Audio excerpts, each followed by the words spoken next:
এখন বাজে 7টা 12, তাও ওখান থেকে বন্ধু ফটাফট দেরি না করে বন্ধু ব্যাগপত্র নিয়ে বেরিয়ে গেলাম বন্ধু আমি কাজে যাবো বলে।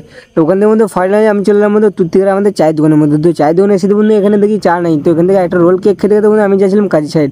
তো এখানে দেখি বন্ধু একটা ছোটো জেসিবি দাঁড়িয়ে আছে, তো ওটাকে দেখতে দেখতে আমি ফাইনালি চলে এলাম বন্ধু কাজের সাইডের মধ্যে। কাজের সাইডে এসে বন্ধু ড্রেসটা চেঞ্জ করে বন্ধু আমাদের যে আজকে এই ঘরটা দেখতে পাচ্ছ, এই ঘরটা আজকে আমাদেরকে ভেঙে কমপ্লিট করতে হবে। তারপর কেয়ার করে বন্ধু 5টা দিকে ফাইনালি বন্ধু ঘরটা ভেঙে কমপ্লিট করে বন্ধু এদিকে দেখতে পাচ্ছ আমার বাবা হাত পা ধুচ্ছে। তো এখানে আমিও ফটাফট দেরি না করে বন্ধু হাত পা দিয়ে রেডি হয়ে গেলাম। তো এখানে রেডি হয়ে যাবো না, আমি ফটাফট পেমেন্টটা নিয়ে রুমে যাচ্ছিলাম, তাও এখান থেকে এই ছেলেগুলো সব ফুটবল খেলা করছে। তো ওখান থেকে বন্ধু কিছুক্ষণ যাওয়ার পর বন্ধু এখানে দেখছি রেল গেটে রেড লাইন পড়ে গিয়েছে। তো ওগুলো দেখতে দেখতে ফাইনালি আমি চেপে পড়লাম আমাদের বাসের মধ্যে। তো বাসে থেকে নেমে তারপর আমি নেমে পড়লাম আমাদের রুমের মধ্যে। তো রুমের মধ্যে এসে দেখি এখানে আমাদের যে তাসির কাকু আছে একাই সবজি কাটছে।